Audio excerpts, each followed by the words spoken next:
dalam video pembelajaran untuk mata kuliah pemrograman komputer program studi teknik industri semester 5.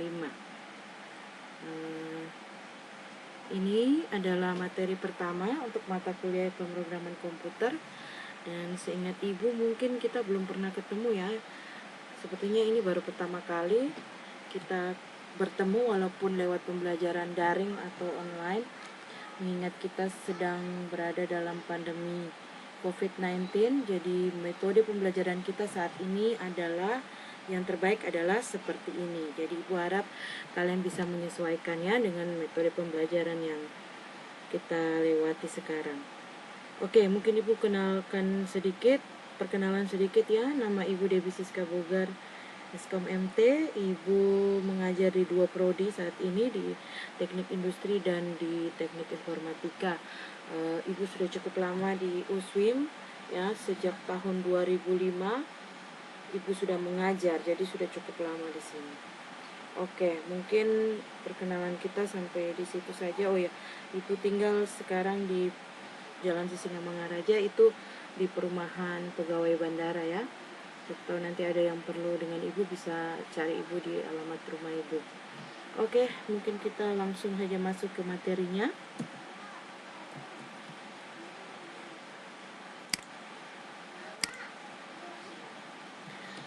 Materi pembelajaran kita yang akan kita pelajari dalam satu semester ini ada 10 bab ya. Nanti kalian bisa lihat materinya apa saja, nanti bisa dibaca ya. Oke, untuk bab pertama kita akan belajar tentang konsep dasar komputer ya. Sebenarnya ini kalian mungkin dapat pelajaran ini di mata kuliah ini di semester 2 ya. Cuma ibu akan mereview sedikit ya, mengingat kembali apa yang sudah kalian pelajari waktu itu di semester 2. Mungkin nama mata kuliahnya aplikasi komputer ya kalau ibu nggak salah ya. Jadi ini adalah konsep dasar apa itu komputer. Mungkin kata komputer itu adalah kata yang sudah sering kita dengar, apalagi di zaman sekarang ini komputer tuh sudah bukan menjadi barang mahal lagi. Hampir semua orang yang bekerja atau mahasiswa itu setiap hari bersentuhan dengan komputer, setiap hari menghadapi komputer ya. Jadi komputer ini sudah seperti barang yang wajib kita punya, apalagi kita sebagai seorang mahasiswa ya. Sebenarnya kata komputer sendiri itu apa? Arti komputer sendiri itu apa ya? Kata komputer itu berasal dari bahasa Latin, yaitu computare, yang artinya menghitung. Dalam bahasa Inggris disebut to compute. Secara definisi, komputer diterjemahkan sebagai sekumpulan alat elektronik yang saling bekerja sama, dapat menerima data atau input, mengolah data atau proses, dan memberikan informasi atau output, serta terkoordinasi di bawah kontrol program yang tersimpan di memorinya. Jadi, cara kerja komputer itu dapat kita gambarkan sebagai berikut ya. Ada input device ya, kemudian ada CPU yang tugasnya untuk memproses data, kemudian ada output device. Ini adalah alat keluaran, ini adalah alat masukan, dan ini adalah CPU, Central Processing Unit. Jadi semua diproses di dalam CPU. Nah, di dalam CPU itu ada yang namanya prosesor dan ada namanya memori. Nanti kita akan bahas satu persatu. Itu apa, input device seperti apa, prosesor seperti apa, memori seperti apa, output device seperti apa. Jadi secara umum ini adalah gambaran bagaimana proses di dalam sebuah komputer. Oke. Komponen dasar komputer itu ada 3, hardware, software, dan brainware ya. Yang komponen dasar ini saling terikat, tidak bisa ada satu saja, harus ada ketiga-tiganya baru komputer itu bisa digunakan. Kalau hardware saja tidak ada software dan tidak ada brainware, komputer tidak bisa dipakai. Kalau software saja tidak ada hardware, tidak ada brainware, sama saja komputer juga tidak bisa dipakai. Begitupun kalau ada brandware-nya saja tapi hardware sama software tidak ada, sama saja kita tidak bisa menggunakan komputer. Sehingga 3 komponen ini adalah komponen dasar yang harus ada sehingga komputer ini bisa kita pakai. Oke, yang pertama adalah hardware. Di dalam hardware itu ada namanya Central Processing Unit ya, yang seperti di skema yang sebelumnya tadi Ibu jelaskan. Itu atau biasa kita kenal dengan CPU ya. Kadang kita sudah sering mendengar kata CPU. Biasanya kalau kita pakai komputer yang komputer desktop yang besar, itu ada kotak di samping, biasanya ditaruh di samping komputer atau di bawah meja ya. Itu biasanya orang sering katakan itu CPU-nya ya. Jadi kalian biasa sering dengar kata itu ya. Nah, di dalam CPU itu ada apa? Ada yang namanya prosesor. Prosesor itu sama seperti otak ya, otaknya komputer. Jadi dia yang akan mengolah data ya. Jadi prosesor itu merupakan bagian dari perangkat keras komputer yang melakukan pemrosesan aritmatika dan logika serta pengendalian operasi komputer secara keseluruhan. Jadi di dalam prosesor itu ada 2 bagian, yaitu ALU dan CU. Ya, sama kayak otak manusia, ada otak kanan dan ada otak kiri ya. Jadi sama dengan komputer juga. Di situ ada 2 bagian.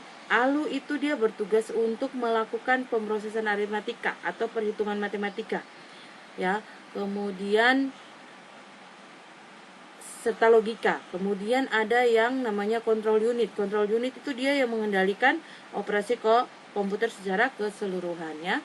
Kecepatan kerja proses biasanya ditentukan oleh kecepatan clock dan control unitnya. Oke, kemudian ada memori. Memori adalah media penyimpanan data pada komputer berdasarkan fungsinya dibagi menjadi 2, yaitu primary memory dan secondary memory. Primary memory dipergunakan untuk menyimpan data dan instruksi dari program yang sedang dijalankan. Biasanya juga disebut sebagai RAM. Ya, kalau kata RAM ini kita sudah biasa ya. Saat kita membeli HP pun kita sudah biasa dengar kata-kata memorinya berapa giga ya, misalnya memori HP sekarang yang paling canggih itu 8 giga misalnya. Nah, komputer juga punya RAM ya, punya memori. Nah, gambar RAM-nya itu seperti apa, bentuk RAM-nya itu seperti apa, ini ada contoh yang Ibu sertakan di dalam presentasi ini ya. Ini ada contoh RAM. Jadi kalau kalian lihat dia seperti penggaris warna hijau pendek segini, nah itu namanya RAM ya. Kemudian yang kedua adalah secondary memory, dipergunakan untuk menyimpan data atau program biner secara permanen. Biasanya secondary memory itu sudah ada dari pabrikannya ya, sudah ditentukan dari pabrikannya. Jadi kita tidak bisa mengubah kalau yang ada di secondary memory. Nah, kemudian contoh memori sekunder. Ini contoh memori sekunder ya. Ada floppy, hard disk, CD-ROM, magnetic tape, optical disk, dan lain-lain. Ini Ibu sudah berikan gambarnya sehingga kalian bisa tahu ya. Ini yang namanya floppy disk atau biasa orang sebut dulu disket. Kalau zaman sekarang ini disket sudah tidak ada ya. Sudah tidak ada yang pakai lagi disket. Karena ini sudah ditinggalkan. Kenapa? Karena dia punya kapasitas penyimpanan hanya kecil, hanya sedikit ini. Kemudian ini apa? Hard disk ya, hard disk eksternal, hard disk internalnya yang di dalam komputer biasanya. Kemudian CD-ROM. Ya, ini yang biasa kita bisa putar CD atau kita mau menginstal misalnya driver kita pakai ini biasanya. Kemudian ini magnetic tape, ini juga hard disk ya, ada magnetic tape itu ada di dalam hard disk. Kemudian magnetic disk ini ya, CD-R, CD-RW, DVD-R, DVD-RW ya, ini contohnya. Jadi Ibu kira bisa jelas ya. Kemudian kita masuk ke input dan output device. Input device atau biasa disebut dengan piranti masukan, berfungsi sebagai media komputer untuk menerima masukan dari luar. Namanya juga input, berarti dia akan menerima masukan. Apa yang kita ketik, apa yang kita tuliskan, apa yang kita masukkan ya, itu termasuk di dalam input device atau piranti masukan. Nah, beberapa contoh yang termasuk dalam piranti masukan ini buat ya. Yang ini adalah keyboard, kita sudah biasa lihat. Ini juga mouse, kita sudah biasa lihat dan pakai ya. Kemudian scanner scanner. Biasanya kita scan gambar itu kita butuh yang satu alat yang namanya scanner ya. Ini scanner gambar ini. Kemudian ini scanner barcode ya. Biasanya ini kalau scanner ini biasa dipakai di swalayan seperti kalau di Nabire itu sudah banyak swalayan yang pakai ini ya. Jadi sudah tidak diinput manual lagi harga-harga jualnya. Ya, jadi tinggal di scan barcode-nya, kemudian nama barang, harga barang, semuanya sudah tertera di aplikasi yang ada. Oke, yang kedua ada yang namanya output device atau piranti keluaran. Yaitu berfungsi sebagai media komputer untuk memberikan keluaran. Ya, beberapa contohnya adalah monitor komputer ini hampir sama seperti televisi ya sekarang, bisa multifungsi. Kemudian ada printer, ini untuk mencetak dokumen, biasanya kita pakai ini, printer. Kemudian speaker, semua sudah biasa ya pakai speaker. Kalau kita putar lagu atau sesuatu yang akan mengeluarkan suara, kita pakai ini. Kemudian ini ada plotter. Plotter ini dipakai biasanya di tempat-tempat percetakan ya, mungkin yang cetak-cetak banner begitu ya, spanduk itu pakai ini. Alat yang besar ini sebenarnya dia sama kayak print, cuma dia besar ya untuk mencetak yang besar ya, gambar yang besar seperti banner dan lain-lain.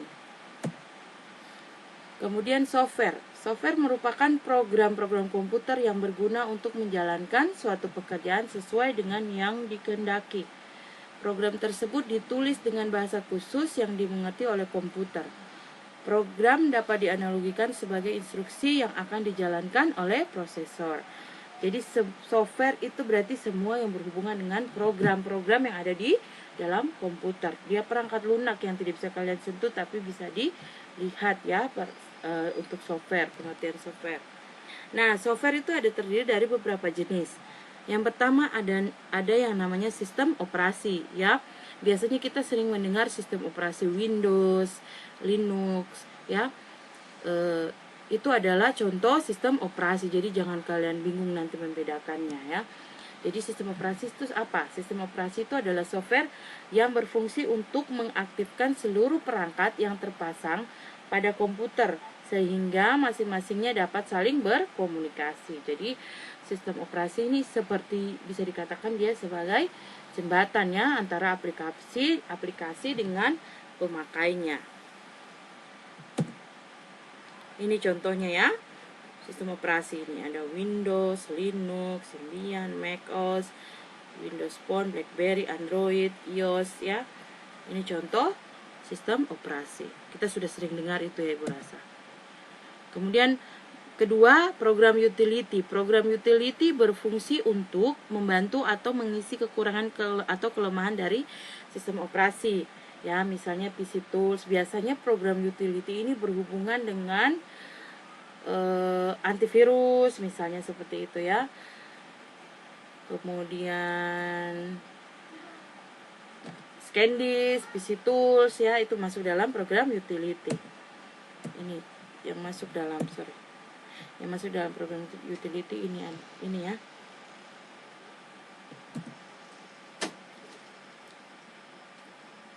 Kemudian yang ketiga, program aplikasi. Program aplikasi adalah program yang khusus melakukan suatu pekerjaan. Maka program ini hanya digunakan oleh bagian keuangan saja, tidak dapat digunakan oleh departemen yang lain. Contohnya ya, seperti program gaji pada suatu perusahaan. Jadi program aplikasi biasanya itu sudah berupa program yang sudah siap dipakai. Ya, seperti ini contohnya adalah program gaji ya yang dipakai pada suatu perusahaan. Contohnya ini GL Mio Payroll ya. Jadi seperti misalnya contohnya juga program aplikasi penjualan seperti yang di swalayan ya, di supermarket itu kan mereka sudah pakai aplikasi. Sehingga saat kita membayar nanti kita bisa menerima struk atau nota langsung tuh apa saja yang kita belanja, berapa banyak, berapa harganya, berapa totalnya itu kita bisa lihat. Kenapa bisa ada itu? Karena dia menggunakan sebuah aplikasi penjualan ya, sehingga kita bisa melihat dengan rinci apa yang kita belanja. Ya, umumnya program aplikasi ini dibuat oleh seorang programmer komputer sesuai dengan permintaan atau kebutuhan seseorang atau lembaga atau perusahaan guna keperluan internetnya. Jadi biasanya itu dibuat khusus oleh programmer sesuai dengan kebutuhan. Ini contoh. Mudah-mudahan terlihat ya. Ini contoh MIOP, ini contoh General Ledger, ini contoh payroll. Ini payroll ini biasanya pembayaran gaji ya, data gaji karyawan ini sudah ada contohnya seperti ini. Jadi dia sudah jadi program jadi. Kemudian ada yang namanya program paket keempat, merupakan program yang dikembangkan untuk kebutuhan umum, artinya yang paling sering dipakai orang. Contohnya seperti pengolah kata atau editor naskah, WordStart, WordPerfect, AmiPro. WordStart ini adalah program paket dulu ya, yang masih lama sebelum Microsoft Word ada. Itu dulu ada namanya WordStart. Zamannya ibu sekolah dulu, ibu lesnya itu masih ini ya, WordStart, Lotus 123. Nah, itu masih susah programnya itu. Kalau WordStart tuh kita harus hafal perintah, namanya perintah bertitik. Jadi untuk menebalkan huruf kita harus ingat perintahnya apa. Begitu, tidak kayak sekarang kalau pakai Word sudah gampang. Kita mau menebalkan huruf kita tinggal pilih, atau kita bisa pakai shortcut ya. Begitu. Lebih simple. Kemudian ada pengolah angka atau lembar kerja, itu contohnya. Kemudian presentasi, desain grafis ya. Desain grafis ini biasa untuk kita membuat apa ya, contohnya misalnya edit foto ya, atau kita membuat sebuah logo, kita bisa pakai ini ya, program paket untuk desain grafis. Ini contohnya ya, Office, Corel Draw, itu untuk desain grafis ya. Kemudian ada compiler. Jadi komputer itu hanya memahami satu bahasa, yaitu bahasa mesin. Bahasa mesin adalah terdiri dari nilai 0 dan 1. Jadi komputer itu dia hanya mengerti angka 0 dan 1. Ya, sangatlah tidak praktis dan efisien bagi manusia untuk membuat program yang terdiri dari 0 dan 1. Maka dicarilah suatu cara untuk menerjemahkan sebuah bahasa yang dipahami oleh manusia menjadi bahasa mesin. Dengan tujuan inilah diciptakan yang namanya compiler. Jadi compiler ini nanti dia bertugas untuk menerjemahkan bahasa manusia. Jadi kita ketik menggunakan bahasa manusia tapi dalam bahasa Inggris ya. Dan compiler ini yang bertugas untuk menerjemahkannya ke dalam bahasa mesin, sehingga komputer nanti dia mengerti apa yang dimaksud oleh manusia itu. Ini contohnya ya. Misalnya kita menulis program ini adalah contoh listing program yang kita ketik. Nah, ini kan menggunakan bahasa manusia nih. Piranti, print, hello world, kemudian return ya. Ini ada namanya compiler. Dia menerjemahkan ini bahasa ini di sini. Akhirnya komputer baca yang ini, dibaca komputer seperti ini karena diterjemahkan oleh compiler gitu. Kemudian yang ketiga adalah brainware. Tadi ada hardware, software, yang ketiga adalah brainware. Brainware itu adalah orang-orang yang bekerja secara langsung dengan menggunakan komputer sebagai alat bantu. Berarti brainware itu berhubungan dengan manusia ya, ataupun orang-orang yang tidak bekerja secara langsung menggunakan komputer tetapi menerima hasil kerja dari komputer yang berbentuk laporan. Nah, brainware itu ada terbagi jadi beberapa lagi. Seperti sistem analis adalah orang yang bertugas mempelajari, menganalisa, merancang, dan membentuk suatu sistem atau prosedur pengolahan data secara elektronik berdasarkan aplikasi yang dipesan oleh pemakai jasa komputer. Biasanya sistem analis ini adalah orang-orang S1 ya, sarjana. Mereka nanti yang akan merancang programnya itu seperti apa. Nah, database-nya seperti apa, tabel yang dibutuhkan apa saja, itu nanti tugasnya sistem analis. Nah, programmer itu adalah orang yang bertugas di dalam data processing programmingnya. Jadi dia akan mengerjakan rancangan yang dibuat oleh seorang sistem analis ke dalam bahasa pemrograman. Ya. Kemudian operator adalah orang yang bertugas mempersiapkan komputer untuk memproses suatu program, mulai dari menghidupkan komputer, menjalankan komputer, atau mengoperasikan program-program komputer atau aplikasi komputer. Jadi operator ini nanti dia menjalankan aplikasi yang sudah jadi yang dibuat oleh si programmer tadi ya. Gitu. Oke, materi untuk pembelajaran pertama Ibu rasa sampai di sini. Ibu harap kalian bisa mengerti. Walaupun kita belajar tanpa tatap muka, Ibu hanya memberi pelajaran lewat media pembelajaran seperti ini dengan suara saja.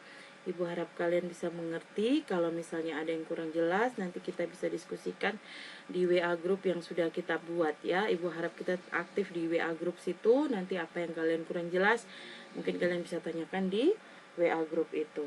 Jadi ibu harap semua tetap sehat, supaya kita tetap bisa belajar, dan kita berharap semoga pandemi ini cepat selesai sehingga kita bisa belajar seperti dulu, normal ya, tanpa ada yang membatasi, sehingga kita bisa menerima materi dengan baik. Karena ibu juga rasa kalian juga lebih nyaman kalau kita belajar lewat tatap muka dibanding seperti ini. Tapi ya untuk sementara kita bisa memaksimalkan ya apa saja yang bisa kita kerjakan.